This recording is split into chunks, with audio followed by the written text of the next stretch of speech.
this episode of Who Are You and What Are You Passionate About?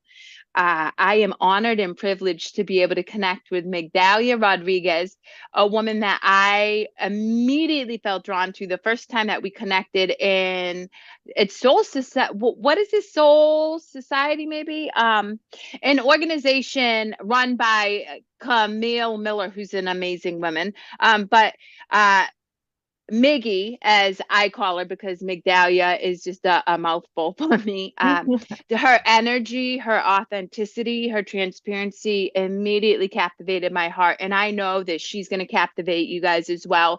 Miggy is a intuitive transformational guide, which I made up because I messed up, but it's kind of that, right? Who Yes. is who, like me, is doing amazing work in the world. And so I am honored to have you here with us today. Yes, thank you so much. I am honored to be here. And by the way, a lot of people know me as Mickey, so you're not the only one. So, I love but it. yeah. So, okay, I just butchered what you do. So go ahead and share with the Oh, audience. yes, yeah, no, not at all. So I'm not all into titles anyways, but I go by Healing Transformation Guide, and what my work is all about is inspiring inner growth and healing. And what I do is through a variety of different practices. I use intuitive guidance, healing, energy healing work, kind of like aspects of coaching, a lot of like asking questions and getting people to really contemplate life, right? And also sharing my own personal journey. I guide others, especially women, in gaining clarity, shifting perspective so that they can release the things that aren't serving them, the patterns that they're stuck in that they can't seem to, snap out of. And I, not just them, all of us, no matter how much work we do, there's always a level to up level, there's always possibilities to up level, right? So it's a constant work. We're constantly evolving, we're constantly growing every day. We have new opportunities, and so it's ongoing work. And I encourage that. I do it myself, and I encourage that of others to not see healing and transformation as something that has like a end to it. It's Yes. life is always going to be presenting us with opportunities to keep growing, shifting, transforming, up leveling.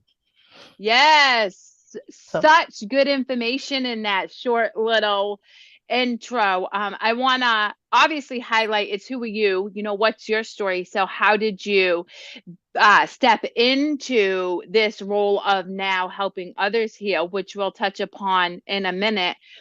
But something that I want to highlight that is one of the many reasons I have a lot of admiration and respect for you is I didn't hear you say, I have a program that you're going to do and it's going to figure it all out. And then you're going to go on and life is going to be fluffy and great because that is so misleading.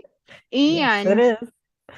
I think to your point, right, we need to have a toolbox of strategies and skills to help people because we're all different. And what serves you isn't going to serve me. And so when I hear somebody say, I have this nugget, this golden carrot that's going to do the thing, I tend to be a little bit more pessimistic, which is awful to say because I'm a pretty open minded person, but it's just simply because we are so individualistic. And so I love your approach in that you support people to get curious, right? To contemplate. And then you provide a myriad of different tools and support so that they can, as they are getting curious, unlock those blocks and step into bigger moments of potential and success. And to your point, it is never ending. So thank you for that. Oh, you're Um, welcome. yeah. So my Ah. first question is, how did you get here? Like that's a lot of awareness. And I can't imagine you just woke up and were like, oh, I know everything. Yeah, no, no, no. So gosh, again, it's through my own experience. I think that I've always that I've always been this kind of like a person who grows and guides and shares with others in a lot of different ways. Before starting my business, or kind of, before going full time, trying to go full time in my business, I was a social worker and I was also a school counselor. But even, I'm just remembering just life, even being a young adult, being a teenager, being a kid. I a lot of people always saw me as kind of somebody that they can talk to or ask questions of or get, insights from. So it's kind of interesting. I think like my whole life has been this work. It just has taken different forms. It's looked differently. It's had different titles. Again, I'm not all caught up in that. But one of the things that I know is I don't see myself, and I definitely don't want others to see me as an expert of anything. What I am is a master of versatility and a paradox and a brave soul who is willing to, play with life, who is willing to trial and error and fuck shit up and and Yeah. fail forward. I've always, and it hasn't been until recently that I've finally come to this place of peace, acceptance, self-love about it. Because as you well know, we live in a world where that's not nurtured. Like, living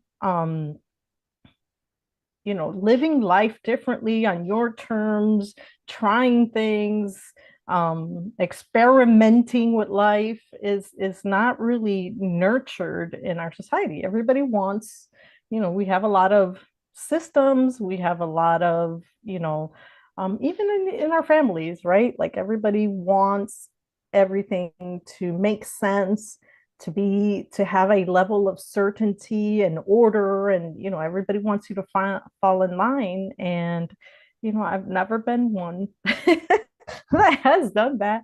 And for a long time I carried a lot of shame, but I've healed that. I'm letting go of it. I continue every day to peel layers and more layers of it, to really just, be live life my way and be willing to just um I don't know, just keep aiming for the world that I envision. And I just, I envision a world where there's a lot more love and joy and playfulness, and than what we've built.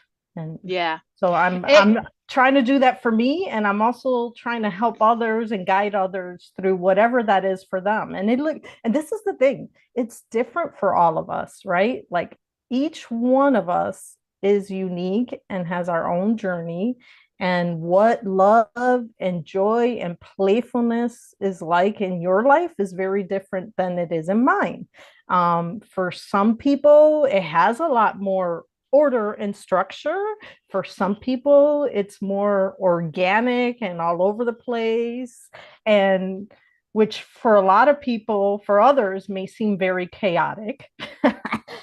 And I'm at a place where I understand that. I understand that the way that I do life, the way I see life, that for a lot of people it just seems very chaotic, but that's me.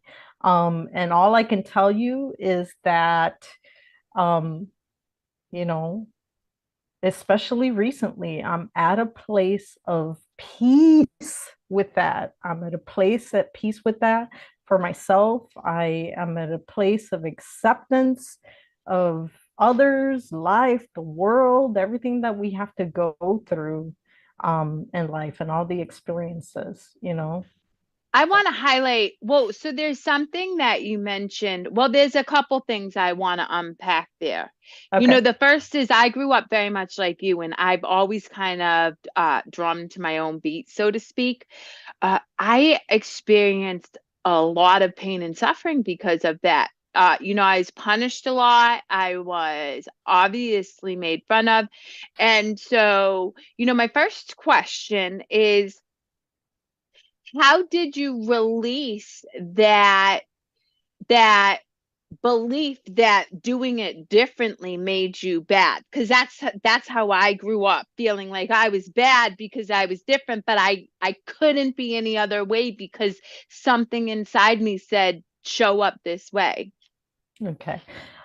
Again, that's been a journey. There's been different layers to that. There were times that I thought I was done with that lesson, and then it kind of keeps showing up again and again and again and again. And so um, I think when it finally really, really clicked for me is when I realized that that's a gift that others see in me.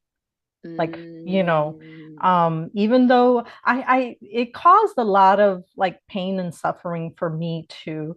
I wouldn't say punishment as much, because I will admit, I'll say that when I was younger, I had a very passive aggressive way of doing it, a more secretive way of doing it my way, and I'm going to show you, right? But not as outright. So there were times that I was punished for it, right?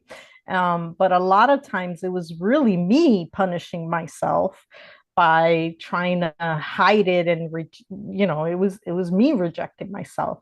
But I think when I started to really embrace it and go with it is when I started to notice that a lot of people would say to me, I really love this about you. I really love that. And it's kind of interesting because even today there are times that people do that, but again, they don't do it in a in a public way. Because again, I recognize that I am so like unconventional and different, that I don't know if people just worry that if they do it publicly, that others will be like, okay, you're a weirdo too. yeah. But I mean, But but I I, think that's the journey to self-love though, is being able to show up uh, and be seen yes, without caring what that perspective is of anybody else. Really, really, right? Because there's a lot of times when I was like, I don't care, but really I cared. Whereas now I truly show up through the lens of love no matter what, even, and I'm unapologetically me, but I'm not going to be swayed one way or the other. yeah, Um, Depending on how you perceive me, that's yeah. self-love to me. Yeah. Yeah, Um, yeah, it's self-love, it's integrity, it's learning how to be discerning about, what is me, what is others, really understanding. It's also about boundaries, right? yes, girl. It Yes. really is. It's about boundaries. It's about honoring self, honoring others. There's so many Before pieces we there. get into boundaries, I want to talk about something else you mentioned earlier, which is that our experience looks different for every person. How you show up and play, how you show up and work, how you show up and, work out, right? And I think something that I love that you said that I want to highlight for the community is that you and I aren't here to tell people what it is they need to do. That is not our role. Well, I believe, and please correct me if you feel differently, our role is to hold space, be a witness, and offer suggestions and accountability, because sometimes we like to lie to ourselves, yeah. to get curious about what feels good for us outside of societal expectations and conditions that we've all grown up with, whether it's within the family confines, cultural confines, or society. And then that helps the person start to step into the curiosity and bravery to then begin to learn themselves. Yes, yes, yes. I totally agree with everything you said.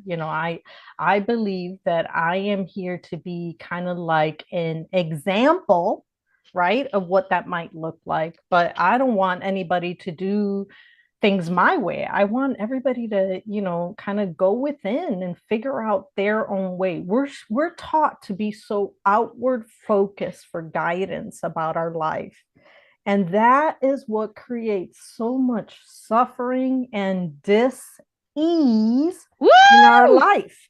Like Yeah. we're constantly, trying to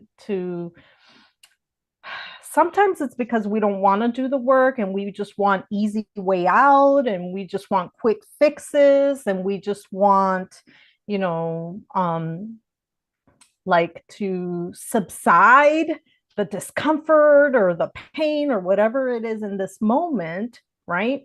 Sometimes it's that. And a lot of times it's because we just get a little comfortable or maybe lazy or very fearful. Fear runs so much of it as well because, you know, we live in a society that oftentimes if you're not following the what is considered the norm or what everybody else is, um you get shunned a lot, right? you get Mm-hmm. you get dismissed a lot, you get ridiculed, you're considered a heretic. I mean, there's so many different labels that people put on, the experience of honoring self and living in integrity. It's selfish. It's there's so many different ways that people will try to um steer you away from it, right? Some of it can be very kind of mean spirited and meant to hurt you. And some of it can even be in the forms of distractions and all this, like you said before, all these like promises and glitz and glimmer um, of what life can be, right? So a Yeah. lot of promises of success, and that's one of the things that in this past year for me, I've become very, very clear about. There is a difference between success and fulfillment.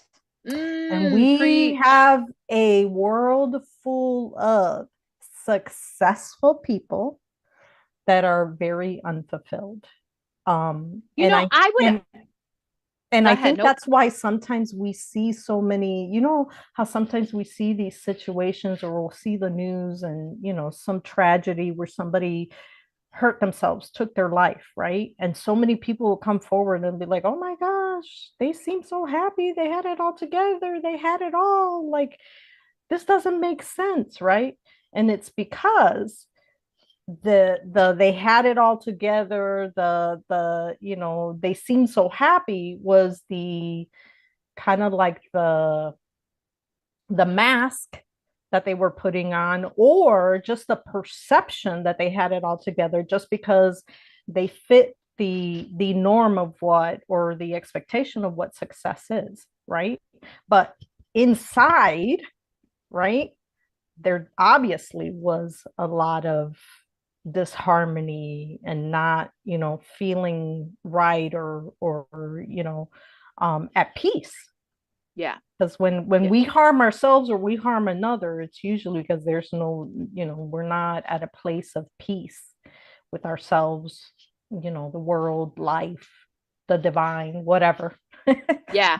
Right. I mean, again, you highlight something that is so prevalent in, I would say, all like globally, but definitely in the United States, where, we talk about this democracy where you can achieve all your goals and dreams, and it's all tied up into money and how much you can materialistically acquire. And I really believed that my intrinsic self-worth was derived on how successful I could be in corporate America and how many things I could buy for my children and like buy in general. And so you look around now and there's a massive use of prescription mental health drugs. There Mhm. is excessive alcoholism and addiction issues that are pervading our country. And there's not even enough resources because it is so pervasive within the American psyche that to be successful means that you're chasing the Benjamin and the stuff. And to your point, that is why we're seeing an uptick in suicide, particularly within men, but really across the board. Bored. Mhm. And that's really why I am doing this series to highlight people like you, because the reality is, Miggy, I'm not meant to serve everybody because your unique weird is meant to serve that a certain set of people, and The my unique weird is supposed to serve a set of people. And by us showing up authentic to who we are and not saying, hey, Miggy, you got to roll with me or I'm not gonna, you know what I mean? mhm. Then we give people permission to get curious about who they are. And Yeah. so I love that a lot. I love that that's where your journey has taken you. And I'm curious, you mentioned there had to be a couple pivotal moments. I know it's an ongoing journey, but were is there a specific moment in your life where you kind of said, I can no longer do it this way. I'm just gonna break free from the cage and land wherever I land? Yes, except it wasn't me, like my personality or my mind that said that. It was my body that started to cry out in a lot of pain. Um, and this became very, it was happening before, but you know how we ignore, we Mm-hmm. push through, we try to be the strong one, we try to be in denial because it's so painful. We don't want to like go there, right? But 2010 was a very pivotal year for me in my journey. Um, I was having a lot of debilitating back pain. And, there was one day where I ended up getting up and not being able to get out of bed. And my mom had to come over and literally help me, drag me down the stairs. And it, it was pain that was constant, like all the time with back pain. And it just got to the point where it was too much. And I went to the emergency room, and they ran all kinds of tests and then the doctor came back and said, there's, in terms of the test, there's nothing coming up. There's nothing, right? But then, of course, you know how they ask you about your life and, what you got going on and the work I did. And I was a mom of three and married. And he said, I think maybe this is, a lot of stress. Maybe the pain is coming from stress. And so he suggested that I maybe go and get some physical therapy. And I did that for some months. And then, you know how your insurance kind of like runs out at a certain time. And then at that time, I decided, okay, the getting massages and the therapy was helping, so maybe I'll just continue that. But I started to go to a massotherapist instead. Um, and I went to this lady who later on, it turns out, was also an energy healer. Mm. And she, after she did a session of work, she said to me, your energy was so toxic. And I was like, what? Like in my mind, I like that really just, if I tell people all the time, it was like a punch in the gut. Her Mm-hmm. words were like a punch in the gut. And and in my mind, I was like, how dare she? What the heck does this lady mean by that? Like what? Because I didn't understand what she meant by energy. And I was understanding it to mean like your attitude. You know how they say like positive vibes. And I'm like, who is this lady thinks she is, and she doesn't know me, and all of this is going in my mind, like, how dare she? And because I took it as, like my attitude, like, that, right? Toxic. And that word toxic, that's another thing. Oh gosh, the power of words, right? And sometimes how Yes. we use words, or the meanings that we subscribe. And so that word toxic really was like, what in the world? Anyways, I left very upset, and that kept festering, like, in my mind, like, what does she mean? What does she mean by my energy was toxic? And so I started to do a Google search, and I came, like, toxic energy, right? And I started to come across all this information about energy healing. And then I started to read some of that, and then so I was like, okay, okay, this is making sense. So then I decided to get like a Reiki. I found information on Reiki, which is a form of Japanese form of energy healing. I'm trained in that now. Um, and my gosh, the physical healing after that session was almost like instant. Like, the physical went away, but then all this emotional baggage. Yeah. And I joke about this because I find that um having a little bit of humor and being able to laugh at myself is actually very therapeutic, right? And laugh at my journey. But I was a hot mess. Yeah. Emotionally, I became a hot mess. But then, I started to realize that it was because it was like the release of my body was a release of all this emotional pain, suffering that I was stuffing in. And I started to recognize those patterns in me. I started to recognize the patterns of people pleasing, of boundary violations, like allowing, my boundaries to go down every time somebody will guilt me, or whatever strategies they used for to try to get me to do whatever they wanted. um, I started to notice that, there was a lot of undealt pain from childhood, a lot of wounds. um, you know I love them to death. Of My dad, course.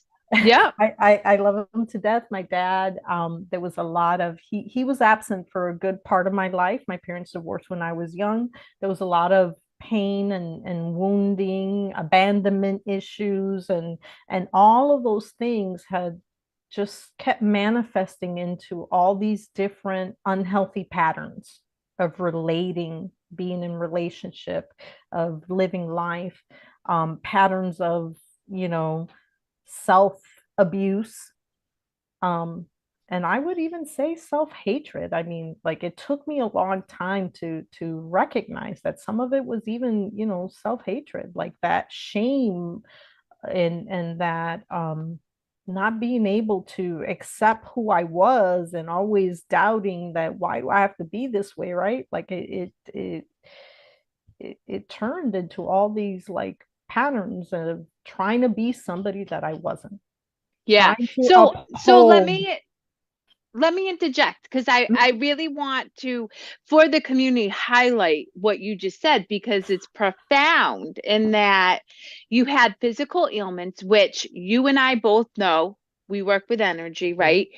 If you do not release your emotions while they're coming up and you're experiencing them, they trap in your body as energy, negative energy. And what happens over the course of time is it's going to manifest two ways, or both, right? Mental health issues and or physical health issues, Issues. right? So Yep. that's what happened to you. And as a result, you go to this woman who clears out some of that negative energy, right? And that's essentially what Reiki does, is it kind of gets that energy moving and it clears it out. However, it also kind of cracks you open. So what you experienced was your protective layer, your disassociation, your Mhm. non-awareness to those experiences, Okay. right? Yeah. Gets cracked wide open, and then you're like a puddle of what in the actual hell just happened. Now, the reason I highlight this is because this is what I said, I don't know, 2 months ago, and I mentioned it a lot.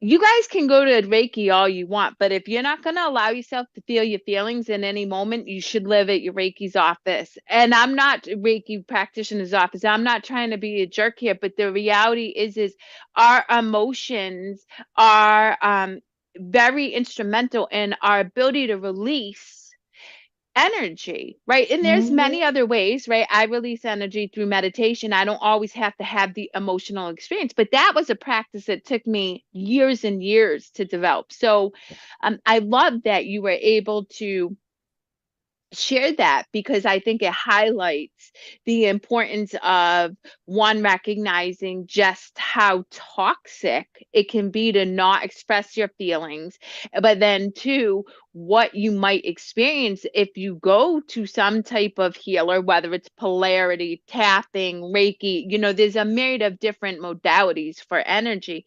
Mhm. And then start to move that energy, because you're really opening up something far greater than you probably expect to, right? And that's another reason why I truly believe we need guides or coaches or support systems that have gone through that journey to support us, because it's arduous. To your point, it's like oh my god. God. So Yeah. And it and has like the layers, let me tell yes, you. Because so I don't know. Everything, this is what I believe. Everything is energy. Everything about us, like our physical body is a form of energy, right? That's kind of more crystallized and it's manifesting in matter.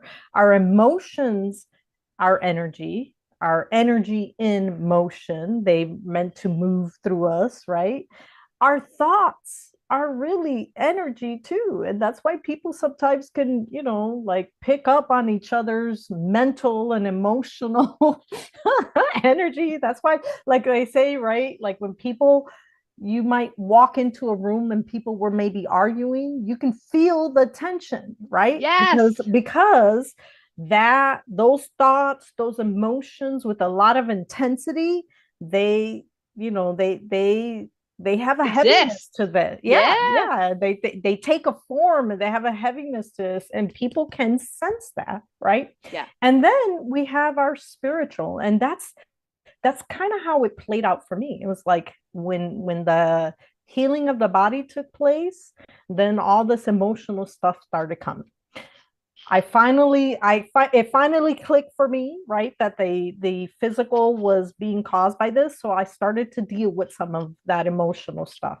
And then I started, like, as I started to feel better and process my emotions and go through it, I started to realize that so much of it was because of all of these like mindsets and thoughts and beliefs and all this stuff that I was taking on and upholding that weren't mine, right? Yes, All these beliefs, all these expectations that are not mine, but I was trying to fall in line with, right? And then I started to untangle all of that, and then I realized that all of it was stemming from the fact that I felt very disconnected from the divine and mm. source. And Well, okay, because so go and ahead. be, and because I was so disconnected from what I perceived and what I see as the divine and source and life, right? Then I was trying to feel better by following and upholding all this stuff that I know is not me. Then all of that was creating all this, like all these emotions, because our emotions really are meant to tell us. Our emotions are not bad.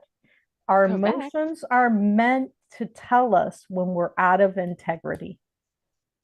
Boom. Our Yes. emotions are there to tell us. So when, like when you're experiencing a light emotion that feels good, joyous love, right?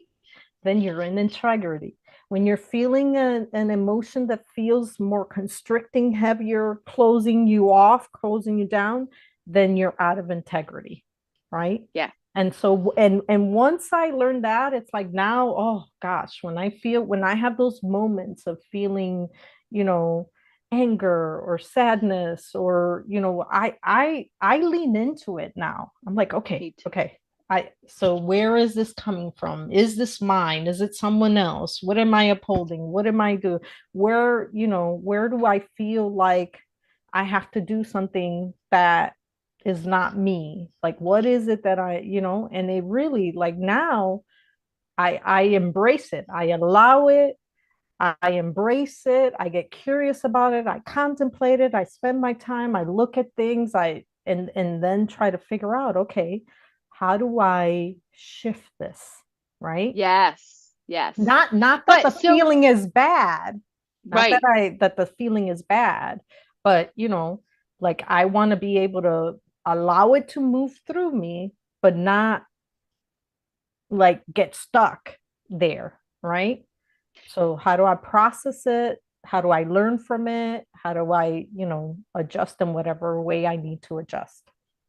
And then let it go, right? And Let let it that go. Yeah. emotion go. Yeah. Yeah. So that comes back to something you said earlier, which a lot of people hear boundaries, right? I work with people all the time, and it blows my mind that how many people don't know how to create and uphold strong boundaries. And why? Because they truly believe that by bending and waffling on boundaries, or not being able to say no to something that doesn't feel right for them, that makes them unloving.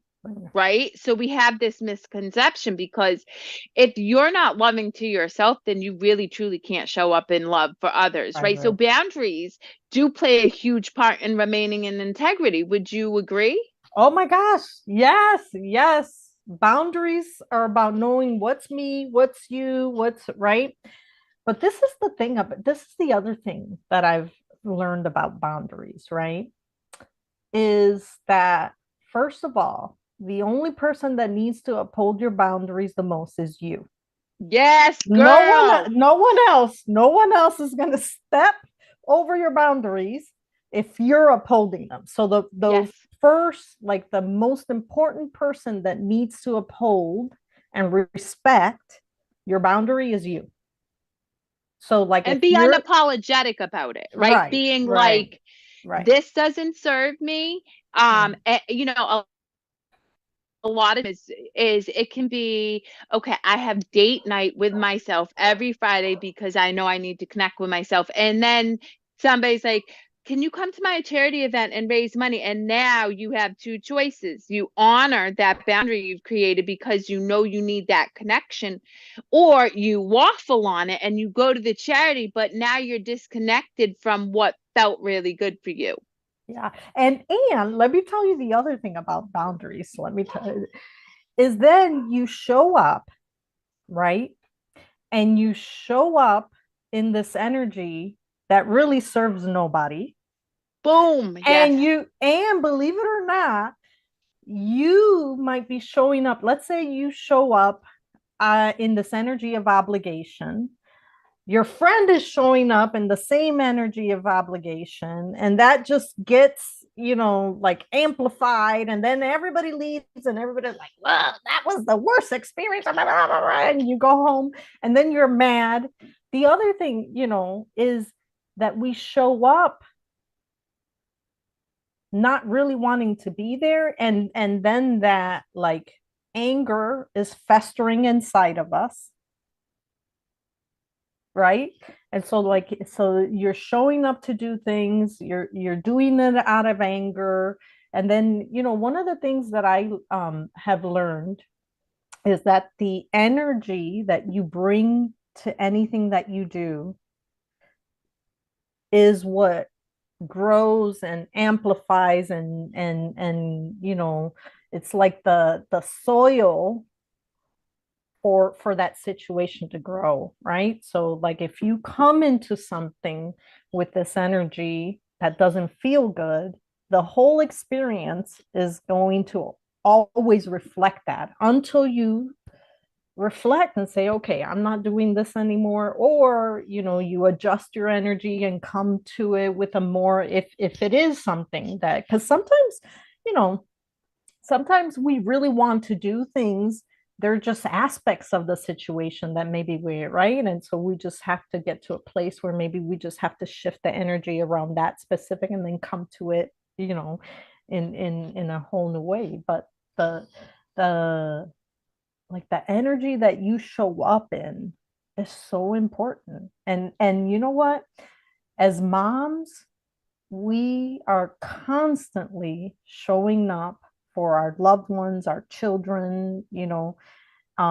sometimes in ways that we don't. And I learned that when I was going through my divorce. I remember one time I was um talking to one of my daughters. She was having a really bad, negative experience, and we were talking through it. And, the whole divorce came up, and I was apologizing. And I'm like, I'm so sorry that, this is happening. This is not how and I know that our life has been uprooted, and, all these changes that, it's hard for everybody. And I remember her saying to me, no, mom, like, it's okay. That's okay. I like the person that you are now.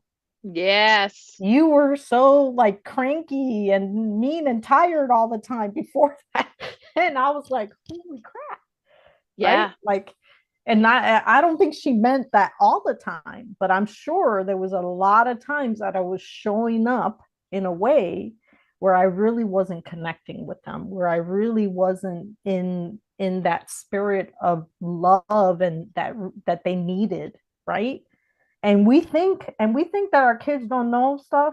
They're smart, way smarter, and they can pick Well, up. You think you're hiding stuff from them? You think you're protecting them for? They can pick it up.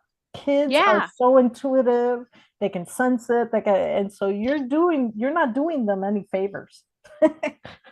Well, so two things I want to touch upon that. So interestingly enough, that you highlighted that I want to highlight again for the community, because it was so prevalent and poignant, is that you got to a place where you were able in your emotions to say, is this mine or is this yours? And why I bring this up to the point about your children is we are all children and adults, right? We pick up on each other's energy. And I'll give you a really good example. Mutual friend of my twin sisters and mine came over the other day, and she was anxious to be around me. And I'm like, am I like, I had to, am I oh, I'm good. Oh, it's her. Like the energy was like boom, smack in my face, right? You can't know that if you don't know yourself first. Otherwise, what's happening is you're absorbing all this energy and you're like, ew, I feel icky and I have no idea. But on top of that, I don't know myself. So I'm just going to absorb all this mass Oh, and then feel like shit. And really, some of it is truly just the people that you're within a space with. It doesn't make them bad. I love this person immensely, but it gave me the ability to recognize that I had a choice in that moment to absorb their anxiety or to be like, oh, this has nothing to do with me. You do you, boo, and I'm gonna do me. And I'll have a conversation with you on when I get the opportunity. And to your point about kids, I had this conversation with a woman the other day. I think that women, but men too, as parents, we are unintentionally the people who start to teach our children to disconnect from their intuition, because what we do is our kids feel that something is wrong. I remember so many times in my childhood I knew something was wrong, and I'd go to mom and dad and I'd be like, hey, is everything okay? No, everything's fine. You're just making it up. Like everything's fine. Go back and play, right? mm-hmm. And that starts to build that disconnection. And I remember feeling like I was crazy. Like I'm like you felt the energy, but you were too young to put context to it. And for a long time that kept me out of alignment with myself, right? Out of that knowing, because I thought I was wrong in picking up Mhm. on that energy. The other thing I want to highlight, you said how you bring energy to any situation is how you experience it. I even want to go further and say that goes with business too, right? So you and I are in a business we're passionate about. We bring positive energy, but there are aspects to the business I absolutely despise. And it wasn't until I recognized this isn't my zone of genius. This does not bring me joy. And if I do this, I'm actually inhibiting my ability to make an impact because I'm trying to do things that do not serve me. And so when I was able to then hire people who loved to do the thing that I hated, did I Mhm. see the impact and the movement? Right. And so, for anybody out there who's like, oh, I got to do it all on my own and I got to figure this out. No, you do not. You, in fact, I strongly encourage you to recognize what feels really good, what you love doing, and everything else, find other people to do it. Even if you have to get interns, even if you have to get friends because you can't afford it right away, because the energy they bring to it will help you establish a better connection with your business than if you're arduously trudging along through stuff that feels yucky. Yeah, and let me tell you the other thing. And this is one of those aspects of me that people either love or hate. The other thing is just question whether you really have to do that.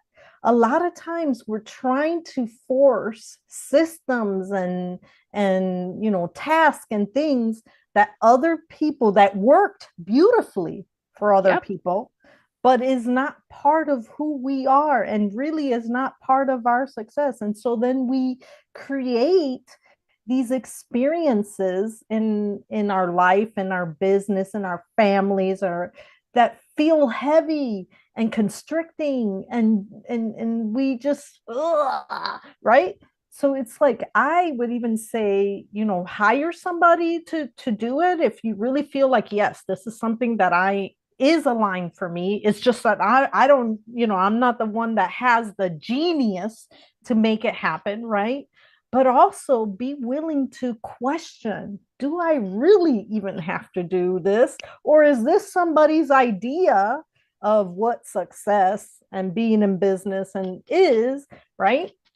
That I'm trying to force, because there's a lot of people, and again, I think it's because everybody is different. So there's a lot of people where systems and programs and certain organizational ways of doing things, that's that's how their genius comes out. That supports them. That, and then there's some of us that's how, and I will tell you, I'm one of those people. And so I will try anything. I will give it my best. But if it just doesn't feel good, I'm sorry, I'm not doing it. I don't care how many experts and people try to tell me that it's if it does not feel good, I'm not doing it. And one of the reasons is, I left the profession that I loved. I loved. I just think I had outgrown it and I had resisted leaving for a while, right? And but all I can tell you is towards the end, it just was feeling so like heavy and just it didn't feel good. And I'd be damn if I'm gonna build a business and grow a business that's gonna become like that's gonna feel like that. That's gonna feel Yes. like ugh, like I'm just not interested. And so yeah, maybe my way of getting to the standards of success might take a little longer or whatever, but it's going to be in integrity with who I am. And so that's another You thing. That's another thing to, and this is apply this to any area in life. Relationships. How often do we follow advice from people about this is what relationships should look like, this is what a friendship should look like, this is what financial success, this is like, apply that to any area of life, right? Figure out what is your way, what feels good to you, what is fulfilling for you, what lights you up, what fills you with joy, and then do that. Go after it That, and get support systems like people like you to help you, because that journey is not linear. And to really get there, right, you have to shed old skin, which means you have to shed relationships that don't support that. You have to shed, um, you know, the reality is our family has the best intentions for us, but our families generally operate from fear as well. So they tend to be some of the people who try to keep us from doing that work to expand and grow, with good intention, because it's like, whoa, this is way out of left field. But to your point, to remain integrity, to integrity, to like just know your true north and be unwavering, that is truly what is the definition of a change maker and the definition of being the change you wish to see in the world. So yeah. how can people find you in this community? Oh my gosh. So I have a website, but I really like to share my profile for ConvertKit, because on that profile you can get to all the other links. So if you go to ConvertKit and look for Infinite Flow Healing in ConvertKit, you should find my profile. And I am going to be sharing the link of that with you, um, because if anybody wants to sign up for my newsletters, I do. I will tell you, I'm not one of those people who follow certain systems and so I tend to share messages when I am inspired to share a message. But I share a lot about my own personal experiences and stuff. So if you want to receive those, sign up for my newsletter on ConvertKit. And my website is infiniteflowhealing.com. Which I will put in, along with this for you guys to get access to. And you know what? I'm gonna tell you right now, Miggy, you know what I do for my newsletter? I go on and make videos, because I'm like, I do things differently too. And I'll Yeah. be damned if I sit in front of a computer and type up stuff, because no. And then lastly, I want to highlight, our story is our superpower. And what Miggy just shared with all of you is that she shows up in service to you by being her authentic self and sharing her struggles, so that hopefully it can empower and, bring insights that may really be supportive to you in your journey. So I love that. This has been such a gift. I want to have you back here. We can do a collaborative effort on something. There's so many I'm, things, right? yes, I'm sure. But yeah, thank you so much for your time, Miggy. And for anybody who is even remotely curious or resonated with Miggy, please reach out. She's so warm, so genuine, and I feel truly honored and blessed to be able to say I know you and can call you a friend.